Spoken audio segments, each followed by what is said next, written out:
நந்தினி. அத்தியாயம் 15. மாமனோடு நான். வாழ்க்கை தரும் மாற்றங்களை அத்தனை எளிதாக எவராலுமே புரிந்து கொள்ள முடியாது என்பது என் அளவில் உண்மையாயிற்று. ஒரு திங்கள் கடந்து போனது. வீட்டை விட்டு வெளியே செல்ல வேண்டும் என்ற எண்ணமே இல்லாது போயிற்று. மாமனின் நடவடிக்கைகள் முற்றிலுமாக மாறிவிட்டன. என் அறையின் பக்கம் வருவதையே அதிகம் தவிர்த்து விட்டார். நேரில் பார்த்தே ஆக வேண்டிய தருணங்களில் கூட சாப்பிட்டாயா, தூங்கினாயா, உடல்நிலை நன்றாக உள்ளதா என்ற சம்பிரதாய பேச்சுக்களோடு முடித்து கொண்டார். அத்தையும் வழக்கமான அரட்டைகள் இல்லாமல் அவசியமான பேச்சுக்களோடு வலம் வந்தார். ஏதாவது தேவையா, இது வேண்டுமா என்ற கவனிப்புகள் மட்டுமே அதிகமாக இருந்தன. அத்தை பெண்கள் இருவருக்கும் ஏதும் சொல்லவில்லை போலும். அவர்கள் மட்டும் வழக்கம் போல பேசிக்கொண்டும் சிரித்து கொண்டும் விளையாடி கொண்டும் என்னோடு இருந்ததினால் தனிமையின் தடம் தெரியாமல் போயிற்று. அவர்களது பேச்சில் இருந்து ஒரு விஷயம் மட்டும் தெளிவாக தெரிந்தது. மதுரையில் விரைவில் போர் மூளக்கூடிய அபாயம் உள்ளது. வீரபாண்டியர் படை திரட்டி கொண்டிருக்கிறார் போன்ற தகவல்கள் கிடைத்து கொண்டே இருந்தன. எப்போதாவது அத்தை இருக்கும்போது அது பற்றி பேசினால் தனது பெண்களை திட்டியோ அல்லது வேறு ஏதாவது வேலை சொல்லியோ அனுப்பிவிடுவாள் அத்தை. இன்னும் எத்தனை நாட்களுக்குத்தான் என்னிடமிருந்து மறைப்பீர்கள் அத்தை? என்றாவது ஒரு நாள் எனக்கும் தெரியத்தானே போகிறது என்று எண்ணியபடி நான் அமைதியாக இருந்து விடுவேன். இடைப்பட்ட காலத்தில் எது பற்றியும் யோசிப்பதையே நிறுத்திவிட்டேன். நானும் ஒரு இளவரசிதான் என்ற சந்தோஷத்தினை உள்ளுக்குள்ளேயே அனுபவித்துக் கொண்டிருந்தேன். ஒரு நாள் மாலை அவசர அவசரமாக வந்தார் மாமா. பெரும் பதட்டத்தோடு இருந்தார். அத்தையிடம் தனியாக சென்று ஏதோ பேசினார். அதை கேட்டு வாய் அடைத்து போய் நின்றிருந்தாள் அத்தை.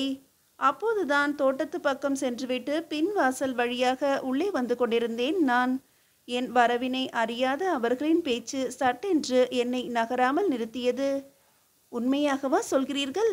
கேட்டாள் அத்தை. ஆம், இப்போது உண்மை வெளிப்பட வேண்டிய நேரம் வந்துவிட்டது என்பதால் தான் உன்னிடம் முதலில் கூறினேன். இனி நாம் மறைந்திருக்க வேண்டியிருக்கும் என்றார் மாமன். எப்படி?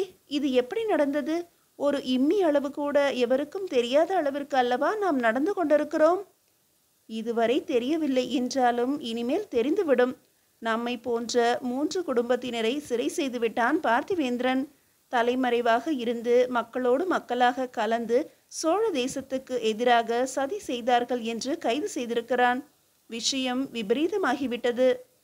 நம்மை காப்பாற்றிக் கொள்வதை விட நந்தினியை காப்பாற்றியாக வேண்டிய பெரும் பொறுப்பு இருக்கிறது நமக்கு. எனவே வரும்போது பார்த்து கொள்ளலாம் என்று தாமதம் வேண்டாம்.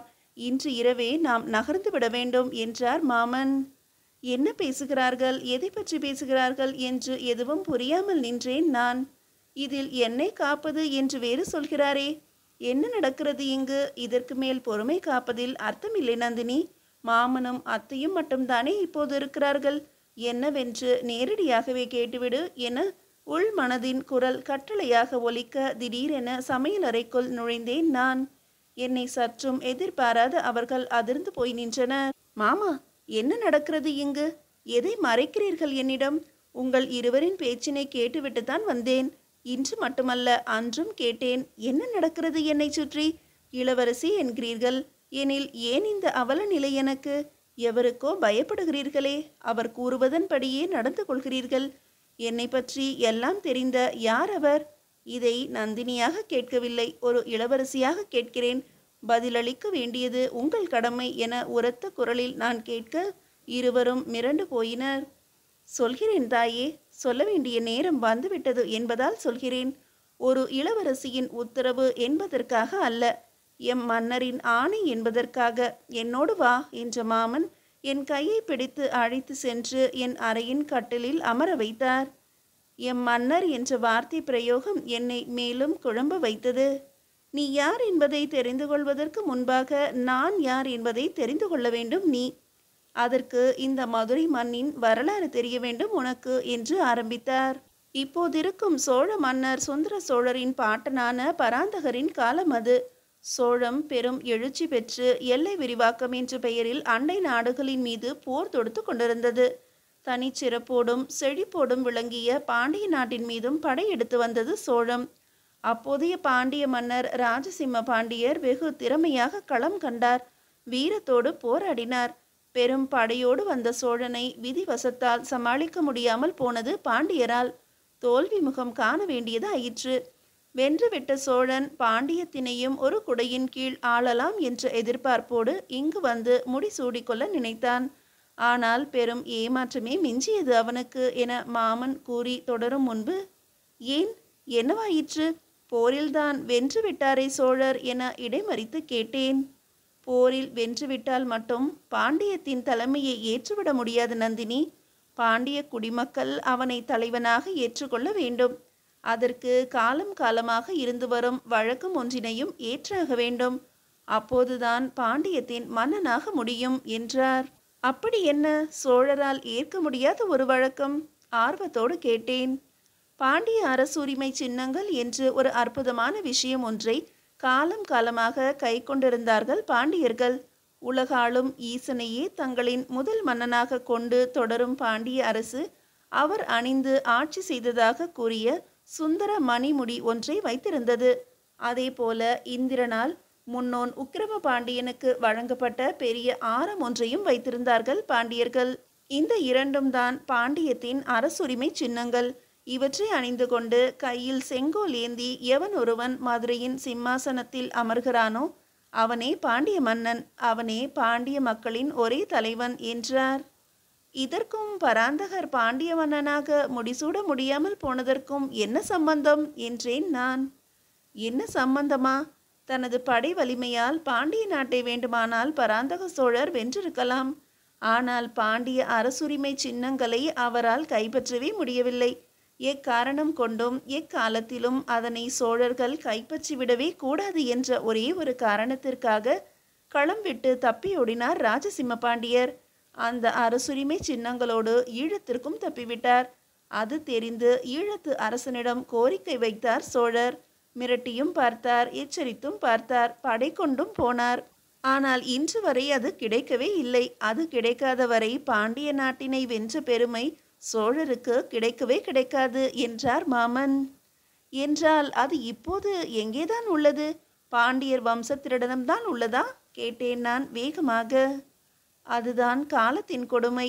ஈழத்தில் அடைக்கலம் பெற்றதற்காக ராஜசிம்ம பாண்டியர் கொடுத்த பெரிய விலையாகி போனது அது. பத்திரமாக வைத்து கொண்டிருப்பதற்காக நம்பி கொடுத்த அவற்றை ஈழத்து அரசன் தனதாக்கி கொண்டான். எங்கோ ரோகண காடுகளில் மறைத்து வைத்து விட்டான். இந்த இழப்பாலேயே மனம் வருந்தி இயற்கை எய்துவிட்டார் ராஜசிம்ம பாண்டியர். சொந்த மண்ணை மீட்காது அவற்றை மீட்டு எந்த பயனும் இல்லை என்று நினைத்த ராஜசிம்மரின் மைந்தரான வீரபாண்டியன் மதுரையை மீட்க இங்கே வந்துவிட்டார். 2 முறை படை கொண்டு மீட்டும் பயனின்றி போனது. சோழம் மீண்டும் ஆக்கிரமித்து கொண்டது. மீண்டும் படையெடுப்பதற்கான சூழலை உருவாக்கி கொண்டிருக்கிறார் வீரபாண்டியர் என்றார் மாமன். இதுவரை நீங்கள் சொன்ன நிகழ்வில் நீங்களோ நானோ வரவே இல்லையே. பிறகு எதற்கு எனக்கு இத்தனை பெரிய கடந்த கால கதைகள்? அவசரப்படாதே நந்தினி. அவசரத்தால் எதையும் உடனுக்குடன் நடத்திவிட வேண்டும் என்று நினைப்பால் குழப்பங்கள் தான் அதிகமாகுமே தவிர வேறு எதுவும் நடக்காது. இளவரசராய் இருந்ததில் இருந்தே வீரபாண்டியனின் மெய்காவலர்களாக 10 பேர் இருந்தனர். சோழர்களோடு நடந்த முதல் போரில் அவர்களில் 5 பேருக்கு வீர மரணம் எய்தும் வாய்ப்பு கிடைத்தது. எஞ்சிய தனது நம்பிக்கைக்கு உரிய அந்த 5 மெய்காவலர்களை பாண்டிய தளபதிகளாக இருந்தவர்களை வணிகராகவும் கோட்டை காவலாளியாகவும் அந்தனராகவும் வாழ் செய்யும் கொள்ளராகவும் உருமாற வைத்து மக்களிடையேயே இருக்க வைத்தார் வீரபாண்டியர். நாட்டில் நடக்கும் அத்தனை விஷயங்களும் அவர்கள் மூலமாகத்தான் காட்டில் படையினரோடு வசித்து வரும் வீரபாண்டியருக்கு தெரிய வரும். இங்கிருந்து பெறும் தகவல்களுக்கு ஏற்ப அங்கிருந்து கொண்டே எதிர்வினையாற்றி வருகிறார் வீரபாண்டியர். அப்படி உருமாறி இருந்த 5 பேரில் கோவில் கணக்கராகவும் ஒருவன் பணியமர்த்தப்பட்டான். வீரபாண்டியரையே தன் சுவாசமாக எண்ணி வாழ்ந்து வரும் அவன் பெயர் பஞ்சவன் பாரி. அவன் வேறு யாரும் அல்ல நந்தினி, நான் தான். உன் அத்தையை கட்டிய மாமனான நான் தான் என்ற மாமனை மிரண்டு போய் பார்த்தேன் நான். அன்றொரு நாள் அந்தணர்கள் என்போர் பூஜைக்கு மட்டுமல்ல, உடலில் பலம் இல்லாதவர்கள் அல்ல, வாழ் பிடித்து போருக்கு செல்லும் தளபதிகளாக கூட இருந்திருக்கிறார்கள் என அத்தை சொன்னதின் அர்த்தம் இன்று விளங்கியது. அமைதியான உருவம், அடக்கமான பேச்சு, பணிவான பார்வை, கோபப்படாத குணம் என இத்துணைக்கும் இதுவரை உரிமையாளராக இருந்த மாமன் ஒரு மெய்க்காவல் படை தளபதியா? என்னால் நம்பவே முடியவில்லை. நம்ப முடியவில்லை அல்லவா நந்தினி? முடியாதுதான். என் நடை, உடை, தோற்றம் என அத்தனை விஷயங்களையும் நான் மாற்றிக்கொண்டேன். பிறப்பால் அந்தணன் என்பதாலும், அன்று கற்ற வேதங்களும் மந்திரங்களும் மனதில் எந்நாளும் இருக்கும் என்பதாலும், கோவில் கணக்கர் பணியில் எவருக்கும் என்மேல் ஐயம் கொள்ள வாய்ப்பே இன்றி போனது. என் நாட்டிற்காக, என் மன்னருக்காக நான் இழந்தது என் சுயத்தினை. நான் யார் என்பதையே இந்த உலகத்தில் கண்களில் மறைக்க வேண்டியிருந்தது. அதை நான் செய்தேன் என்ற மாமனை வெறித்து பார்த்தேன். எத்தனை விஷயங்களை தன் வாழ்நாளில் இழந்திருக்கிறார் இந்த மனிதர். சுயத்தினையே மறைத்து வாழ்வதை விட பெரும் கொடுமை ஏதும் இல்லையே. மாமனை பார்க்கும்போது பெருமையாகவும் கூடவே பாவமாகவும் இருந்தது. அத்தையின் முகத்தை பார்த்தேன்.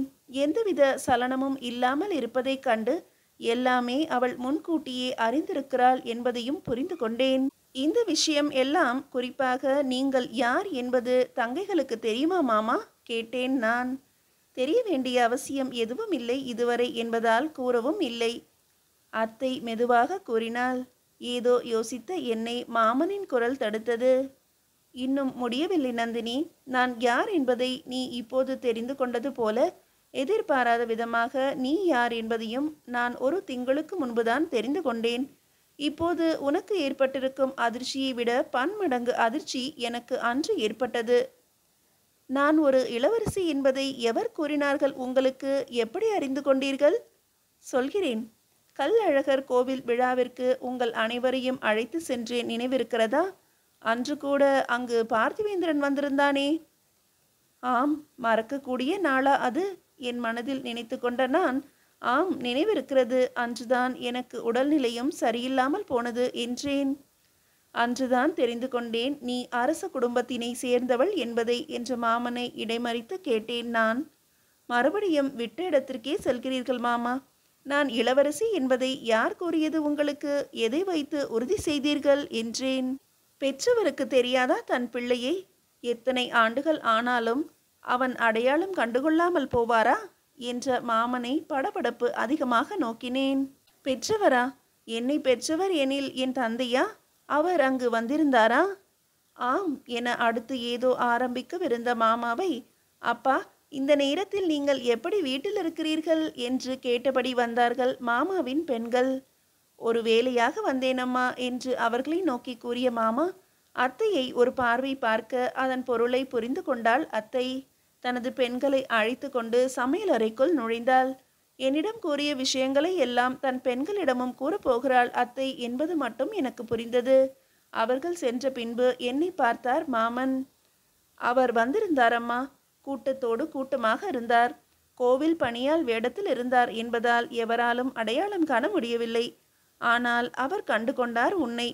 அச்சு அசலாக உன் தாயின் உருவத்தையும் அழகினையும் அப்படியே கொண்டு வந்திருக்கும் உன்னை கண்டதும் அசந்து போனார். என்னை அழைத்து விசாரித்தார் நீ யாரென. நானும் உன்னை திருவரங்கத்திலிருந்து கண்டெடுத்தது, பழைய அறையில் நீ வளர்ந்தது, இப்போது இங்கு வந்திருப்பது வரையிலான எனக்கு தெரிந்த விஷயங்களை கூறினேன். அப்போதுதான் அவர் கூறினார் நீ யார் என்பதையும், நீ ஒரு இளவரசி என்பதையும் என்று கூறி நிறுத்தினார் மாமன். யார் அவர்? எந்த நாட்டுக்கு மன்னர்? நான் ஒரு இளவரசி எனில் அவர் மன்னராகத்தானே இருக்க வேண்டும். கூறுங்கள் மாமா, நான் யாருடைய மகள்? இத்தனை காலமாக இந்த ஒரு கேள்விக்கு பதில் தெரியாமல் தான் பல அவமானங்களை சந்தித்திருக்கிறேன் மாமா. எத்தனை எத்தனை இரவுகள் தூக்கத்தால் என் துக்கங்களை மறக்க முயன்று தோற்று போயிருக்கிறேன் தெரியுமா? சொல்லுங்கள் மாமா, யார் அவர்? அதனை அவராக உன்னிடம் தெரிவிப்பார் நந்தினி. இதற்கு மேல் உன்னிடம் கூற எனக்கு அனுமதி இல்லை. விரைவில் சந்திக்க இருக்கிறாய் அவரை. உன்னுடைய கேள்விகள் அத்தனைக்கும் அவரே பதிலளிப்பார் நந்தினி என்றார். விரைவில் விரைவில் என்றால் எப்போது? அதற்குள் என் தலையே வெடித்துவிடும் மாமா. என்னை போல இங்கு வேடமிட்டு தங்கியிருந்த மூவர் பிடிபட்டு விட்டனர். பார்த்திவேந்திரனிடம் அவர்கள் மூலம் எப்படியும் என்னையும் தெரிந்து கொள்வான். இங்கு நிச்சயம் வருவான். அதற்குள் நாம் இங்கிருந்து புறப்பட்டு விட வேண்டும் நந்தினி. தேவையானவற்றை எடுத்து வைத்துக்கொள் என்று மாமன் கூற, முடியாது. என்னை பெற்றவர் யார் என்பது தெரியும் வரை இங்கிருந்து நான் நகர மாட்டேன். உங்களையும் நகரவிட மாட்டேன் என்றேன் நான் ஆவேசமாக. அவரை பார்க்கத்தான் போகிறோம் நந்தினி. அவரின் இடத்துக்கு தான் போகிறோம். அங்கே சென்றதும் நீயே அறிந்து கொள்வாய். அதுவரை தயவு செய்து நிதானமாக இரு. இப்போது நடப்பது உன் பிரச்சனை அல்ல, என் மண்ணின் பிரச்சனை. என்னை பிடித்துவிட்டால் எவ்வளவோ விஷயங்களை தெரிந்து கொள்வான் பார்த்திவேந்திரன்.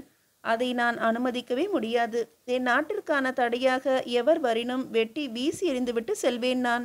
எனவே இப்போது அமைதியாக புறப்படு என்ற மாமாவின் வார்த்தைகளில் தெரிந்த உறுதியும் கண்டிப்பும் கண்டு மிரண்டு போனேன் நான். என் அறையை விட்டு வெளியே சென்றார் மாமன். அதற்குள் தன் பெண்களிடம் எல்லா விஷயங்களையும் அத்தை கூறிவிட்டார் போல தெரிந்தது. பாவம், அந்த பெண்களின் கண்களில் பயம் தெரிந்தது. அவர்கள் அருகே சென்ற மாமன் அவர்களை தைரியப்படுத்தினார். எதுவும் நேராது அவர்களுக்கு என்று உறுதியளித்தார்.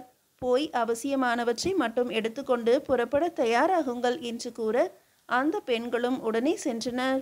நாங்கள் தயாராவதற்குள் ஒரு வண்டிக்காரனையும் அழைத்து கொண்டு வந்துவிட்டார் மாமன். இருபுறமும் மேல் பக்கமும் மூடப்பட்ட வண்டி அது. மூட்டைகளாக நாங்கள் கட்டி வைத்திருந்ததை முதலில் வண்டியில் பரவலாக ஏற்றினார். அவற்றின் மேல் பெரியதோர் போர்வையை விரித்து அவற்றை மறைத்தார். பிறகு எங்களை ஒவ்வொருவராக ஏற்றி அந்த மூட்டைகள் தெரியாதவாறு அவற்றின் மீதே அமர வைத்தார். தான் வண்டியின் வெளிப்புறமாக அமர்ந்து கொண்டார்.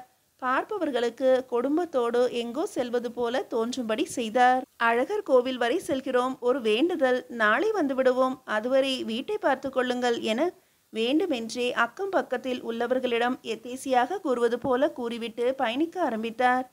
வண்டியோட்டும் அந்த வயதான மனிதர் மாமனின் ஆள்தான் என்பது எளிதாகவே புரிந்தது எனக்கு. மிக பெரிய போராட்டத்திற்கு தயாராகி கொண்டிருக்கிறோம் நாம். நம்மை விட, நம் உயிரை விட முக்கியம் நம் பாண்டிய நாடு. அதை மீட்கும் பணியில் நாமும் இருக்கிறோம் என்பதே பெரும் கொடுப்பினை. எனக்கு ஆண் பிள்ளைகள் இல்லாமல் போனதே இந்த நாட்டிற்கு வாழ் கொண்டு போராட என்ற ஏக்கம் எனக்குள் உண்டு. அது தவறு என்று நான் உணரத்தக்க வகையில் நீங்கள் இருவரும் நடந்து கொள்வீர்கள் என நான் எதிர்பார்க்கிறேன் என மிரண்டிருந்த தனது பெண்களுக்கு தைரியத்தை ஊட்டிக்கொண்டே வந்தார் மாமன். அவரை பெருமையோடு பார்த்து கொண்டே வந்த என்னை பார்த்தார். உன்னிடம் கடுமையாக பேசியதற்கு நான் வருத்தப்படுகிறேன் நந்தினி என்று அவரிடம். உங்களுக்கு பெண்ணாக பிறக்கவில்லையே என நானும் வருத்தப்படுகிறேன் மாமா என்றேன் நான். எங்கள் இருவரின் கண்களுமே கலங்கியது அப்போது. இருவருமே அதை ஒருவருக்கு ஒருவர் தெரியாமல் மறைத்து கொண்டோம். மீதியை அடுத்த அத்தியாயத்தில் காணலாம்.